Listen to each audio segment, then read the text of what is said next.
కేసులు పెట్టడము, పోలీసులు తీసుకెళ్ళడము, రిమాండ్ చేయడము, ఇది ప్రాసెస్.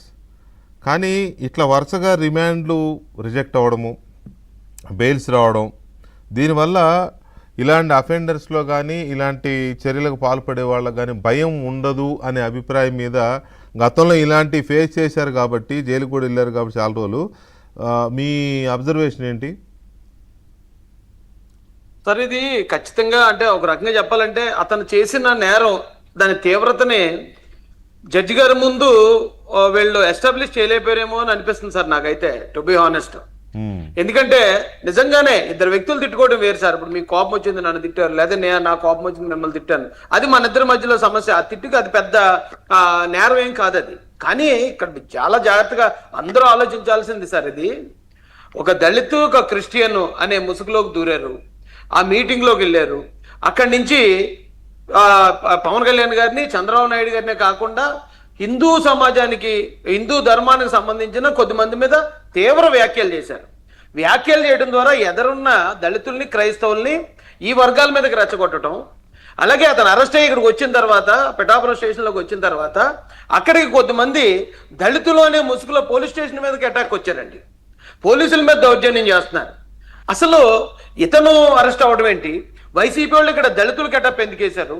అసలు వీళ్ళు ఈ దళిత క్రిస్టియన్ సభలోకి ఎందుకు వెళ్ళారు? ఇది అసలు ఎంత పెద్ద కుట్ర! ఇది ఆల్మోస్ట్ దేశద్రోహం కేసు పెట్టాల్సినంత కేసు అండి ఇది. దీన్ని వ్యాఖ్యలు చేశారంటే అతనికి పవన్ కళ్యాణ్ గారి మీద వ్యాఖ్యలు చేసిన దాంతో ఆ చిన్న మాట, వాళ్ళిద్దరి మధ్య ఏం గొడవలు లేవండి. ఆ దళిత క్రైస్తవ సమస్యకి పవన్ కళ్యాణ్ గారికి ఏం సంబంధం లేదండి. 1950లో ప్రెసిడెన్షియల్ ఆర్డర్ పెట్టింది పవన్ కళ్యాణ్ గారు కాదు. అయ్యి ఇంత కుట్ర చేస్తే మరి దాన్ని ఎస్టాబ్లిష్ చేయకుండా ఇది 7 years లోపే కేసు ఇది కాబట్టి దీనికి రిమాండ్ ఇవ్వలేమంటే ఓకే, రిమాండ్ ఇవ్వలేకపోయినా ఖచ్చితంగా కండిషన్ బెయిల్ ఉంటుంది, పోలీస్ స్టేషన్కి వెళ్ళి సంతకాలు పెట్టాలి, వాయిదాలు తిరగాలి, ప్రూవ్ చేసుకోవాలి, ఖచ్చితంగా అతనికైతే శిక్ష పడుతుందండి. కానీ ఇప్పుడు వీళ్ళ అడావుడి, వీళ్ళు బయటకు వచ్చి లేదు మమ్మల్ని కోర్టే వదిలేసింది. ఇప్పుడు నిన్న ప్రకాష్ రాజ్ అని అతను మాట్లాడిన మాటలు చూస్తే ఆశ్చర్యం వేసింది. బెయిల్ వచ్చింది, జడ్జి గారు బెయిల్ ఇచ్చేశారు అంటే కేసు పోయింది, ఇక అతను నిరపరాధాన్ని తేల్చేసింది అన్నట్టు చెప్తున్నాడు. అతనికి నిరపరాధాన్ని చేయలేదండి. ఓన్లీ సుప్రీంకోర్టు ఆర్డర్ ఉండటం వల్ల 7 సంవత్సరాల లోపున్న సెక్షన్ కాబట్టి బెయిల్ ఇచ్చారు తప్ప ఇప్పుడు అతను ప్రూవ్ చేసుకోవాలి. అతను ఖచ్చితంగా అతను మాట్లాడిన మాటలు evidence, video evidence, public meeting శిక్ష పడుతుంది.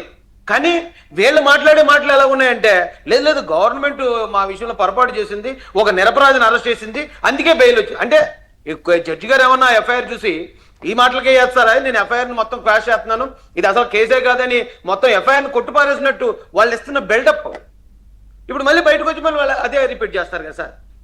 ఒకటికి ఒక నేరస్తుల్ని బయటకు వదలడం ద్వారా అలాంటి 100 మంది నేరస్తుల్ని తయారు చేసే అవకాశం మన వ్యవస్థ ఇస్తున్నట్టు నాకైతే నిజంగా చాలా బాధ అనిపించిందండి. రైట్. కిరణ్ రాయల్ గారు, ఇక్కడ ఒక విషయం ఉంది.